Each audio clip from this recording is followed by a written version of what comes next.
क्या आपने कभी खुद से पूछा है, जब जीवन में दर्द आता है, बीमारी आती है या जब सब कुछ छिन जाता है, तब असल में कौन दुखी होता है, शरीर या आत्मा?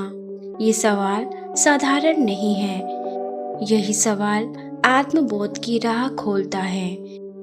हम हर दिन कहते हैं, मैं दुखी हूँ, मैं बीमार हूँ, लेकिन ज़रा ठहर कर सोचिए, यह मैं कौन है?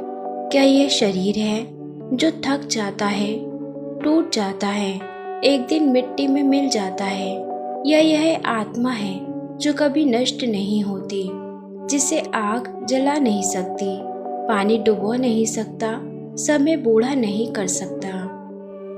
यही से रहस्य शुरू होता है। शास्त्र कहते हैं, प्रारब्ध का फल शरीर भोगता है, आत्मा नहीं।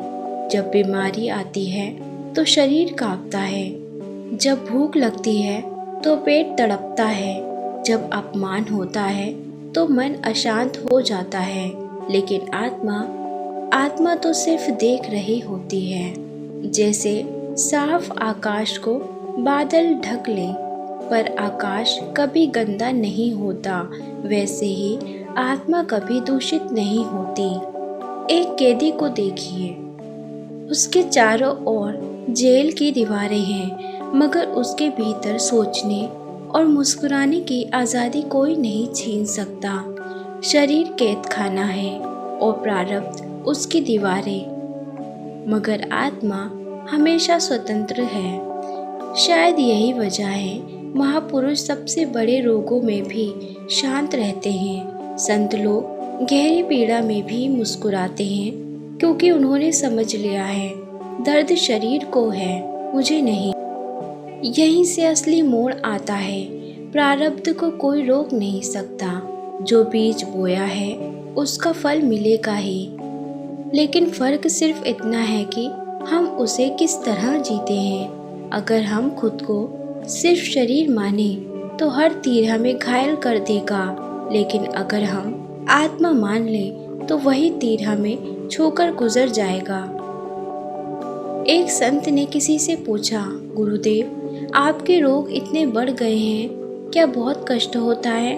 संत मुस्कुराए और बोले, कष्ट शरीर को है, मैं तो बस देख रहा हूँ। उनकी इस मुस्कान में वही सत्य छिपा था जिसे हम सब भूल चुके हैं। तो सवाल ये नहीं है कि प्रारब्ध से बचा जा सकता है या नहीं, सवाल ये है कि हम उसे कैसे स्वीकारते हैं, आंसुओं में डूबकर या आत्मा की मुस्कान के साथ। शरीर टूट सकता है, मगर आत्मा हमेशा मुस्कुरा सकती है, क्योंकि आत्मा जानती है कि यह सफर अस्थायी है। रथ शरीर है, यात्री आत्मा है, और प्रारब्ध बस एक रास्ता है जिस पर हमें चलना है। अब जरा अपने भीतर झांक कर पूछिए, क्या मैं यह नश्वर शरीर हूँ या वह अजर अमर आत्मा हूँ जिसे कोई दुख छू नहीं सकता? अगर उत्तर आत्मा है तो आप पहले ही मुक्त हैं। फिर चाहे प्रारब्ध कुछ भी लाए, आपकी आत्मा सदा प्रसन्न रहेगी, साक्षी रहेगी और हर पीड़ा को एक सीख की तरह अपनाती जाएगी। याद रखिए, प्रारब्ध शरीर को बांध सकता है, आत्मा को नहीं।